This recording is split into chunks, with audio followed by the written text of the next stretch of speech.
અને ઊભી બજારે ગધેડું નીકળ્યું, ડોશી ડોશી જઈ તેદુનો ડોશી ડોશી કરે. તમે જોજો.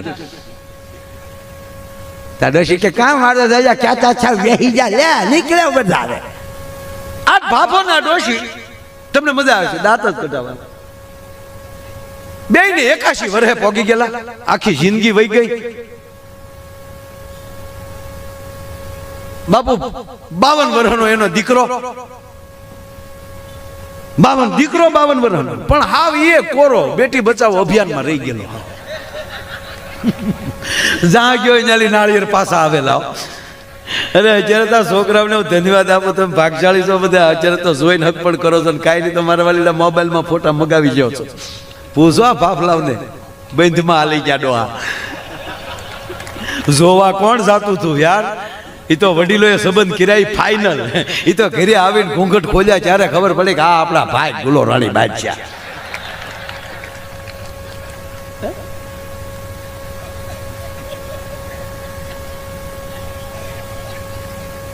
છોકરો એવો નરાતાળ રહી ગયેલો. બાપ, દીકરો, દીકરાની માં, ત્રણેય આખા ગામની ડોશી એ તે બજાર હુંકતી હુંકતી ફલાણાની બાઈ, એ કોકની બાઈની ટીકા કરવામાં રહી. ભગવાને એની જ ઘીરે દીકરાની બાઈ નો આપી.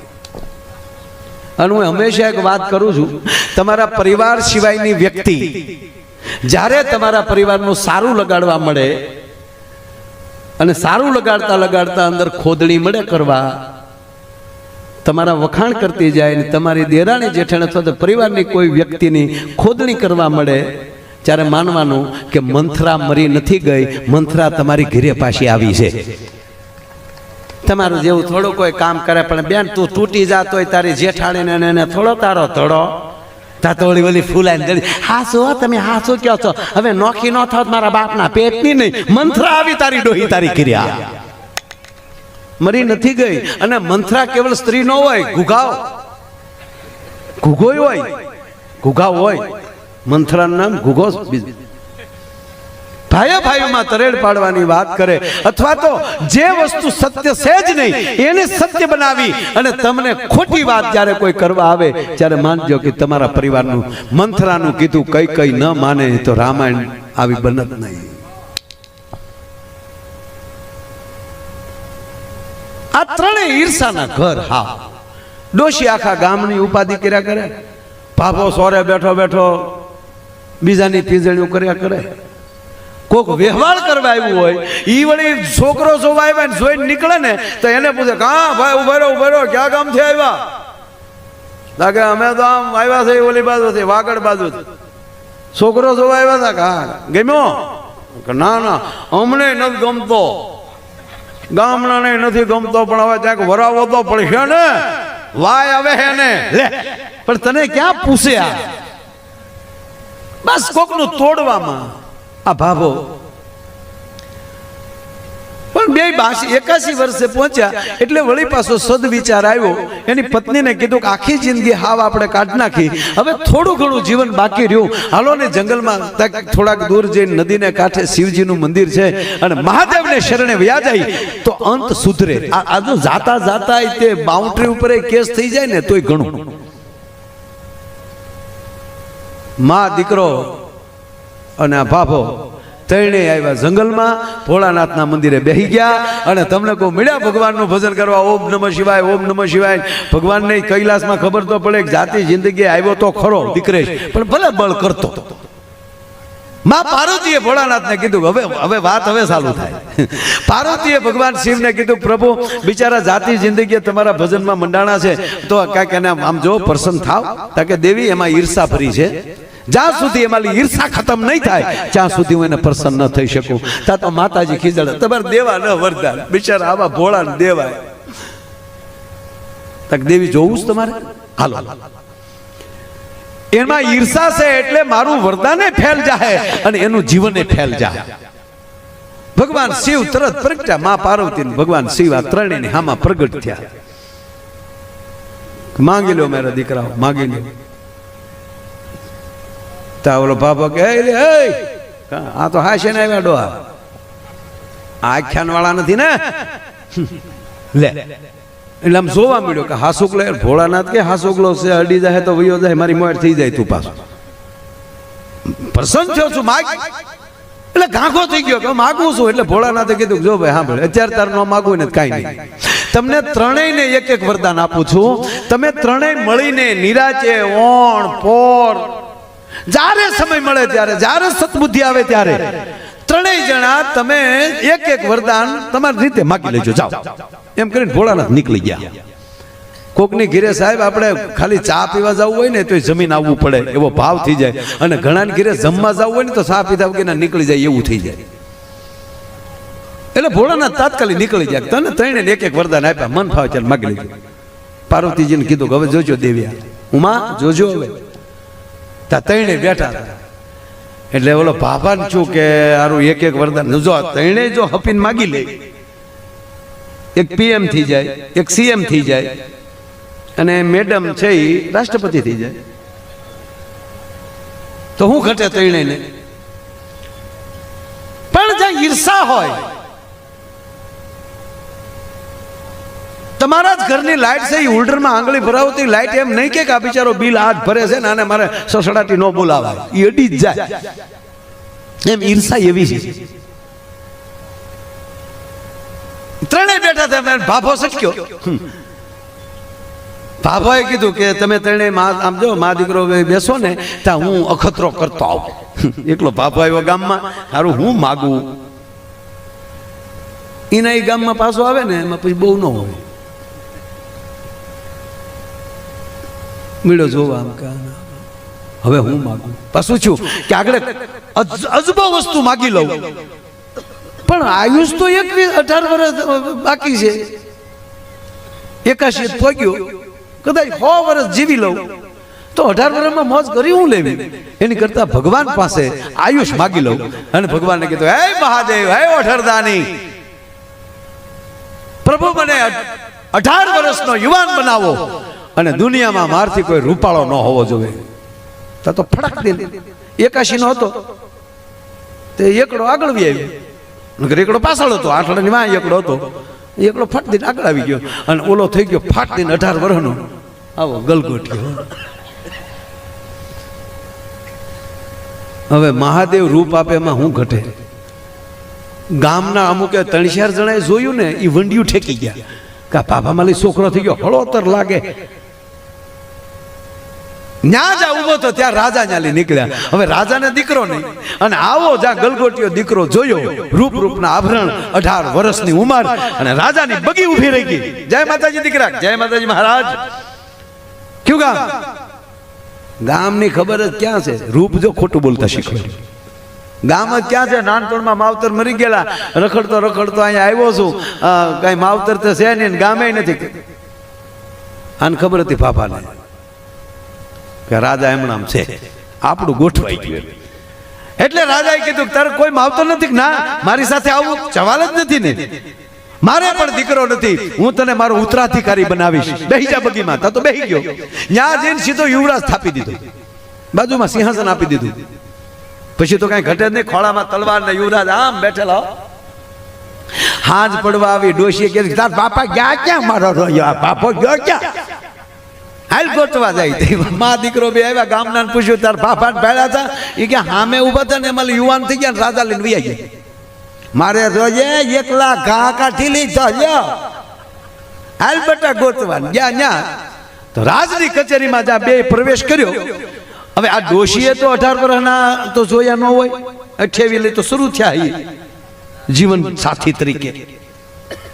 મારો જોઈએ ક્યાં બેઠા છે? જોતા દીકરા ગોતતો ઓલો ઓળખી ગયો કે આવ્યો જૂનો મુદ્દો.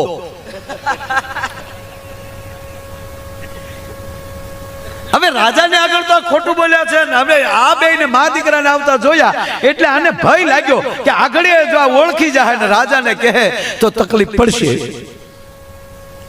એટલે આમ ડોશી ગોતતી હતી, બટા જતા ક્યાંય દેખાય.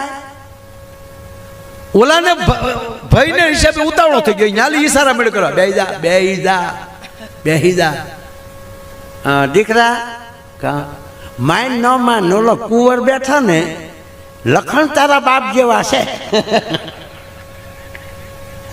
બે વાર આમ આંગળી કરીને એટલે કુંવરને એવું થયું કે આ ઓળખી ગઈ.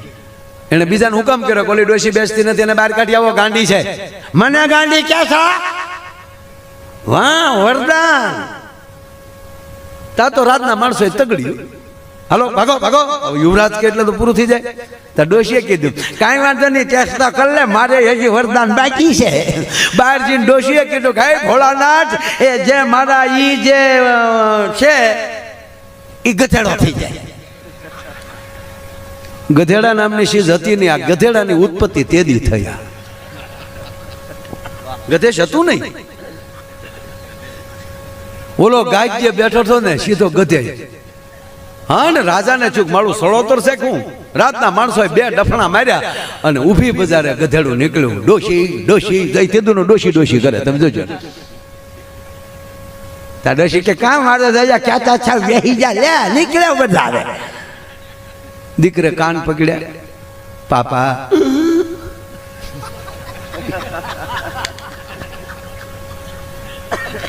જે પછી જે રિવેશ ગેર આવે ને અવાજમાં, એ બાપ દીકરાની બેની વાત છે. પાપા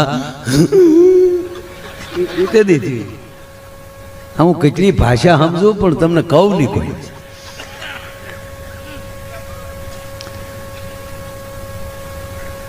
દીકરાને થયું કે હું ગમે એટલું માગી લઉં પણ મારા પિતા ગધેડાના રૂપમાં હોય તો મારે સંપત્તિ કે રાજ્ય શું કરવું. ત્રીજું વચન દીકરા પાસે બાકી હતું. એ દીકરાએ ભગવાનને કીધું ભગવાન મારે કાંઈ નથી જોતું, મારા પિતાને હતા એવા ને એવા કરી નાખો. એકનું વરદાન રાજકુમારમાં ગયું, એકનું વરદાન ગધેડામાં ગયું, બીજાનું વરદાન હતું એનું કરવા માંગ્યું. મહાદેવના 3 વરદાન વયા ગયા. એ ઈનાઈ રહ્યા. એનું કારણ એક, એના જીવનમાં ઈર્ષા હતી એટલે કાંઈ ન કરી શક્યા. નહીતર એક ફેક્ટરીમાં આગ લાગી ગઈ સાહેબ. એવી ફેક્ટરીમાં આગ લાગી, આખી ફેક્ટરીમાં કોઈ બારૂદ ન નીકળી. એવો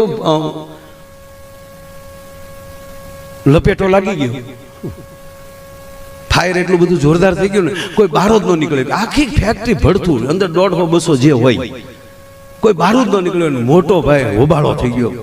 પણ એની કંપનીનો માલિક ડાય સીધો મીડિયા ઉપર આવી ગયો, ટીવી પર, કે એ લોકોના જે વીમા છે એ તો મળશે જ, પણ એ મારા સાથીઓ હતા, મારો પરિવાર ગણાય. એને રળી રળીને મને મોટો કર્યો છે, તો આ મારી તમામ સંપત્તિ, આ જેટલા અમારા કારીગરો, જે કામદારો જેણે જાન ગુમાવી છે, એના તમામના ખાતામાં મારી તમામ સંપત્તિ નાખી દઉં છું. એટલે એક કેલ્ક્યુલેશન મારી દીધું છે, દરેકના ખાતામાં 51 લાખ રૂપિયા કંપની તરફથી એના ફેમિલીને મળશે. પોપો પડી ગયો. તો જે કામ કરતા હતા એની ઘરવાળી ઘરે ટીવી જોતું જ છું. ટીવી સામે દેવતા જેવો માણા કહેવાય. ભગવાનનો માણા કહેવાય. બિચારે જો બધું લૂંટાવી દીધું. લે બેન, છોકરા અહીંયા આવી તો બેટા, આ જે ફેક્ટરીમાં આગ લાગી એમાં તાર બાપા નોકરીમાં જતા ને? હા, ભગવાનની મરજી હોય, એમાં થોડું કોઈનું હાલે. 51 લાખ ઈશ્વરની ગતિ આગળ કોઈનું ન હાલે. બેટા લાય તાર બાપાનો ફોટો, આગળ જરૂર પડશે. છોકરે ફોટો આપ્યો, માથે ઓલી માખ્યું બેઠેલી ના ટપકા થઈ ગયેલા ને, તે બેન બેસેલા. પછી તો રોવા મળ્યા. મને કલ્પના નહોતી મારે એનો ફોટો સાફ કરવો પડશે. બટા તું હિંમતમાં રહેજે બટા, કાલ મોટા થઈ જાવ દીકરા. ત્યાં એને દરવાજે ટકોરા થયા.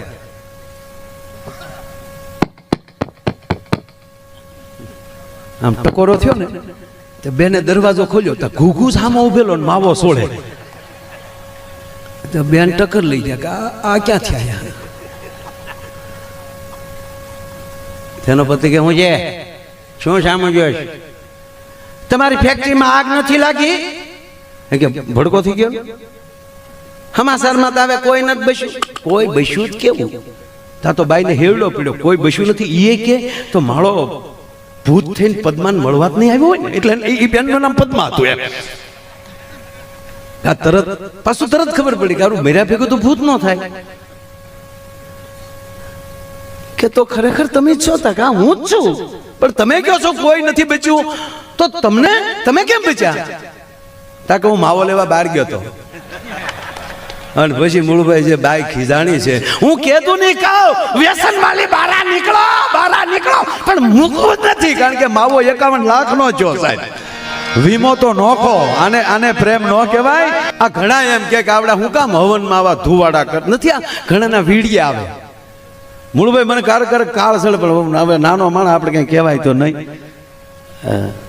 વીડિયા મૂકે કે આ લોકો જે હવનમાં જે લાકડા નાખે અને ઘી નાખીને ધુવાડા કરે છે એટલા ગરીબોને દેતા હોય તો ત્યાં તારી પેઢીમાં કેટલાકને ગરીબને આપ્યું? ગાંડા, ગરીબને દેતા આવડ્યું છે ને એને જ આહુતિ દેતા આવડ્યું છે, બીજાને નથી આવડ્યું છે. કા આપણા ભગવાન ભોળાનાથ ઉપર શું કામ દૂધ ચડાવે છે? એટલું ગરીબોને દેતા હોય તો તું ગૌમુખી જીન પી જાને બેઠો નહીં. ખબર નહીં, ગમે ને આ સનાતન માટે કોઈ પણ બોલી શકે. બોલો, કોને એને પીળો પટ્ટો આપ્યો એને ગોતું?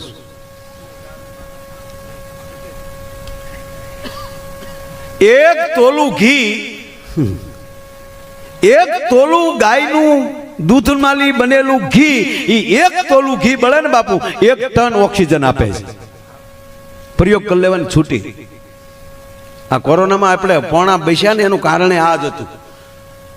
જે હવનની પાસે હતા ને કોરોના જ નથી. પૂછજો જેને હોય, યજ્ઞની નજીક હતા, મને નથી થયો. લ્યો, નકર હું રોજ બાપુ 5 જણાને અડતો. કોરોના ને અમારી જે ત્યાં 100 બેડની હોસ્પિટલ કરી હતી, હું કાયદેસર બધાની બેડ ઉપર બેસી, માડી હોય બાપા હોય એને કપાળ ઉપર આમ હાથ મૂકીને ઘડીક માથું દબાવતો, દાદા તમને કોરોના હોય તમને અડું ખરો? તાતી ટાઈસ એમ મને હાજા થઈ જતા. ખરેખર કોરોનાથી નથી મર્યા ને, એટલે બીકથી બહુ મર્યા. અમુક તો હાવ કાયર, ખાલી રિપોર્ટ આવ્યા ને ડોક્ટર એમ કહે ને કે એકચ્યુઅલી તમને કોરોના છે. મને કો એટલું જ બોલો, રોના તો ન્યા જીન બોલ્યો. બોલો, ગજબ પણ મુળુભાઈ આવું જ્યારે આવે છે ને, મારી ભાષામાં કહું તેને બ્લેક હોલ કહેવામાં આવે. આ કોરોના મરકી જે તે સમય આવી છે, જ્યારે આપણને અભિમાન આવી જાય ને કે અમે 10 ભાઈઓ છે, કોના બાપની તાકાત અમારે સામે જોઈએ કે અમારી પાસે એટલો રૂપિયો છે, કોની તાકાત અમારું નામ કોઈ લઈ શકે? ત્યારે ઈશ્વર આવો બ્લેક હોલ આપે છે કે લે ભાઈઓનું તને તાકાત હતી ને, આવ્યો કોઈ ખબર કાઢવા, લે કાશમાંથી જોતા હતા, દાદાજી જીવતા લાગે હો, હા હલે છે. અમુક તો વેન્ટિલેટરને આધારે હલતા હતા, આમાં ઘટા ના આ પાડે, આ ના પાડે તો મશીન હલાવે ડોવાને.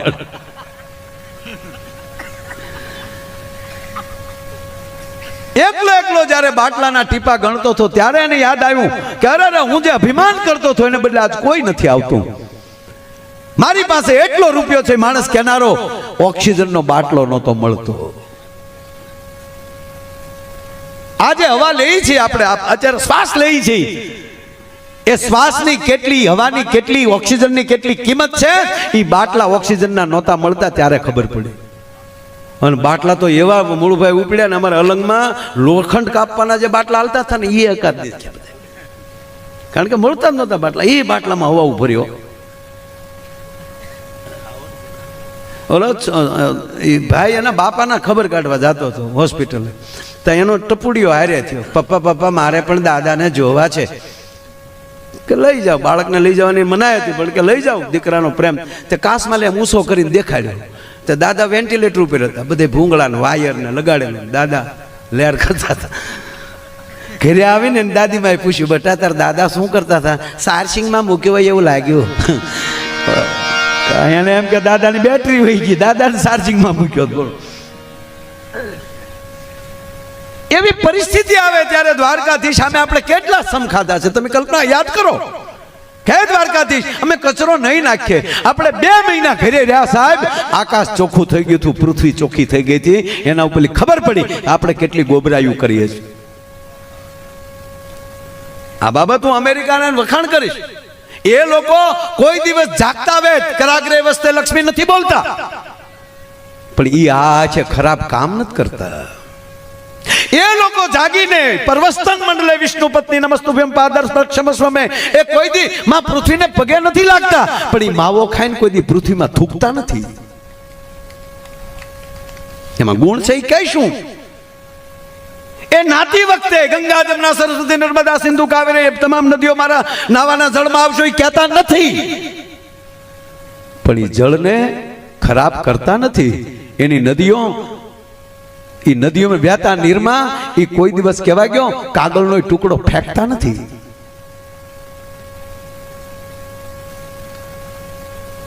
અને અહમ વૈશ્વા નરો ભૂત્વા પ્રાણીના દેહમાં સ્મિતમ પ્રાણ એ જમતી પેલા એ શ્લોક નથી ભરતા. યજ્ઞ શિષ્ટાસીના સંતો મૂર્સંત સર્વ એ નથી બોલતા, પણ કહેવા ગયો એ જેમનું ખાય છે એ થાળીમાં કોઈ દી થૂકતા નથી.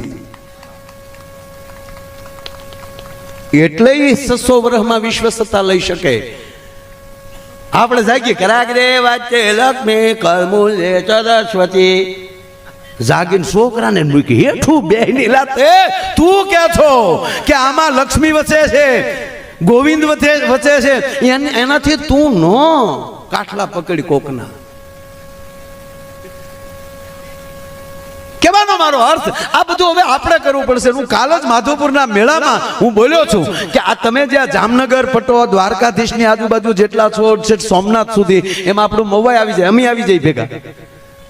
આપણી પાસે માસ્તર સાહેબ જેવી તેવી જવાબદારી નથી.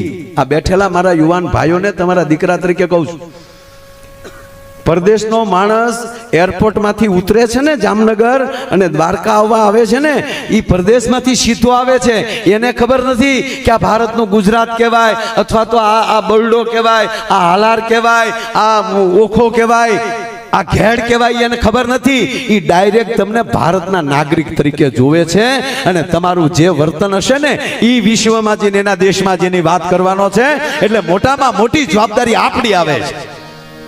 આપણે દ્વારકાધીશની નજીક છે ને ભાઈ. કોણ છે આથી માણસો દુનિયા જેને પગે લાગવા માટે સવારના 4 વાગ્યાના લાઈનમાં ઊભા હોય, એને બદલે તમે અમે તો તમારા દર્શન કરીએ ને મારા અમે ધન્ય અનુભવ છે. શું કામ? તમે 2-3 દિવસે તો દ્વારકાધીશના ધરાર એમ કહેવાય કે એની ધજાના તો દર્શન ફરજિયાત કરતા હશો તો તમે કેટલા ભાગશાળી છો. નગર એક બેન મંદિરે ગયા, ધડદીન બેલ વગેરે, હે ભગવાન હાથે હાથ ભવ મને આ પતિ આપજો. તો પતિ વાહ જ ઉભો હતો, જો ભગવાન આ ભવ પાછો હાથમાં જોવો જોવે. એટલે કેવું કંટાળી ગયું છે બોલો. પણ વાત એ કરતો હતો ભગવાન કૃષ્ણને ભગવાન શું કામ કહે છે? એને કંસ માર્યો એટલે ના. ભગવાન રામે રાવણને માર નાખ્યા એટલે ભગવાન કે નહીં. એ ભગવાન ક્યારે કહેવાય કે જેને જતું કરતા આવડે છે. હાથમાં સુદર્શન ચક્ર ધારણ કરવાની જેનામાં તાકાત હોય, બ્રહ્માંડનો ગોળો તોડી નાખવાની તાકાત હોય અને સતા શિશુપાલની હોહો ગાળ્યો સહન કરવાની તાકાત ધરાવે ને એ કૃષ્ણ બની શકે. એમણામ ન બની શકાય સાહેબ. કોથળી પીધી નથી રોડે નીકળે આવે એટલે હોય એટલે રહેવા દે. ભગવાન રામ શું કામ? મારે 1-2 પ્રસંગ 1-2 વાતો કરવી છે તમારે, કારણ કે માઇન્ડ હાથમાં આવ્યા છો. કેટલી સંખ્યા બોળી સંખ્યા સાહેબ. જે રોડેલી નીકળી ત્યાં ટ્રાફિક સાહેબ. પૂછો તો કરો સાહેબ ને કેટલું માણસો, અને દિવસે એટલું હામું એટલું મળતું હતું અને હજી એટલું હાલ્યું જ આવે. એટલે એકવાર આ ગોજિયા પરિવારને તાળીઓથી વધાવો સાહેબ. આ જે કામ કર્યું છે, બસ આવો મેળો કરો, હારે જમો, હારે ઉત્સવ કરો, બસ તૂટી જાઓ બીજાને ભેગા કરવા હાટુ, મોજ કરી લ્યો. અને હવે સાહેબ ને બેઠા વાત કરતા હતા, મેં કીધું આ 10-15 વર્ષમાં સાહેબ ધાર્મિકતા બહુ વધી છે બાપુ. હું તો આ વિદ્યાપીઠના તમામ આચાર્યોને કહું છું તમારા ભૂદેવના દીકરાને ભણાવી થાકી જાઓ. અમે એટલા યજ્ઞો ચાલુ કરાવીશું કે અમારો ભૂદેવ એક નવીરો ન રહેવો જોઈએ છે. મને બહુ ગમે છે. અને અમે આવા નાના ભૂદેવ, દાદા ઊભા થાવ તો દાદા રૂડો કેવા લાગે છે શાસ્ત્રી દાદા. આમ પાછું આમ ફરો, ઓલી કર ફરો. એ તાળીઓથી વધાવો. આ હાવ નવા નકર ભૂદેવ કશ્યપ દાદાના ચરણોમાં પ્રણામ. પગે લાગ્યો મેં કીધું હાથ તો મૂકો યાર માથા ઉપર. દાદા 1 મિનિટ આવો ને. કશ્યપ દાદા પછી મારે તમને દાંત કઢાવીને ગોટા વળવી દેવા છે. પણ દાદા આવો આ બાજુ. હા, અરે એક ગોર દાદા તમને કહું ફેરા ફરવતા હતા. હા, આપણે ગામડાના દાદા, ભલે દાદા આપણે તેથી અમારે સંસ્કૃત વિદ્યાપીઠમાં અમારા ભૂદેવો ભણ્યા નથી, પણ દ્વારકાધીશનું વચન છે કે મારા દેશનો ભૂદેવ જેને ડાબે ખંભે જનોય હોય એના મોઢામાંથી જે નીકળે વેદ જ નીકળતો હોય છે. એટલે અમારો વરરાજો ફેરા ફરતો હતો ને ગોર બાપા ઉભેલા કંકાવટીને ચોખા લે, ઓમ શુભ લગ્ન મંડપ જય.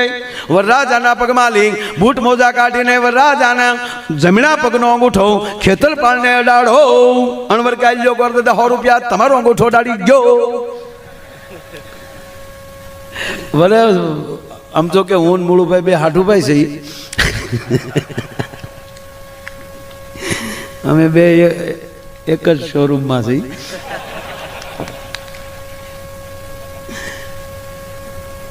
દાદા મને પછી કહેશો, મને ખબર નથી એટલે કહું આ ખેતરપાળને અંગૂઠો હું કામ અડાડીએ હજી મને ખબર નથી.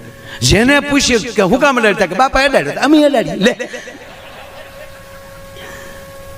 આ બેનો ઉકરડી ઉઠાડવા જાય, ઉકરડી છે કોની છોડી? કાંઈક તો છે મને ખબર છે, હું કહું નહીં. અમુક વસ્તુ એટલે સારી વસ્તુ છે, બહુ સરસ વસ્તુ છે. એ કોક દી મને એકલા મળજો, ખરેખર કે બહુ સરસ. પણ અહીંયા ગોર દાદા ઉભેલા હાથમાં કંકાવટીને ચોખા લઈને, ઓમ શુભ લગ્ન મંડપ જાય. તમારા લગ્નમાં મારો ડાયરો રાખજો. એ તો મેં હમણાં ગોર દાદા હતા ને, મેં કીધું દાદા લગ્ન કરવાના હતા, કે નહીં હમણાં લગ્ન નહીં કરવા. મેં કીધું મૂછનો દોરો ફૂટે પછી પૂછાય. સમય એને ખબર હોય ને, અત્યારે એને ભણવાની ખબર હોય. એટલે મારે એની પાસે એક શ્લોક બોલાવો.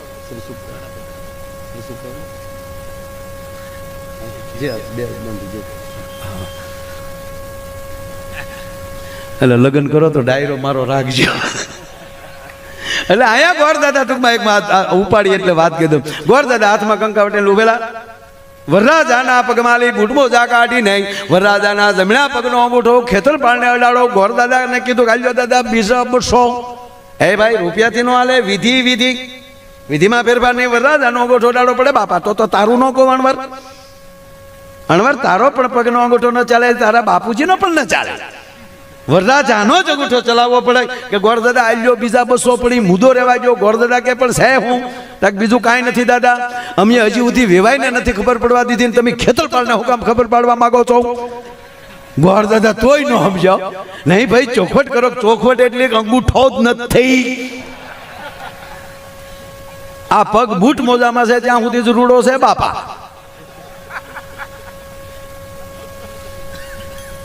એની ઉપર બહુ મોટી કથા છે. અંગૂઠો હુકામ આપણે કાઢવો પડે, એ બહુ મોટી વાત છે. એમાં અત્યારે નથી જવું, કારણ કે 5 કલાક થાય. એના માટે આપણે એક દી કથા રાખવી પડે. ખેતરપાળને અંગૂઠો છુકામ અડાડીએ છીએ, એની ભવ્ય કથાનું આયોજન વક્તા માયાભાઈ આહિર. આવું કઈ છે નહીં હો, આ તો કહું તમને ખાલી. પણ આ દેશનું ઘરેણું, આ દેશની ગરિમા, આ દેશનો શણગાર, આ દેશનો વેદ, આ દેશના ઉપનિષદ, આ દેશના શાસ્ત્રો, આ દેશની કથાઓ, આ દેશની વાર્તાઓ, આ દેશના દ્રષ્ટાંતો અને કહેવા ગયો આ દેશના દાંપત્ય જીવનો, એ આ દેશનો શણગાર છે સાહેબ.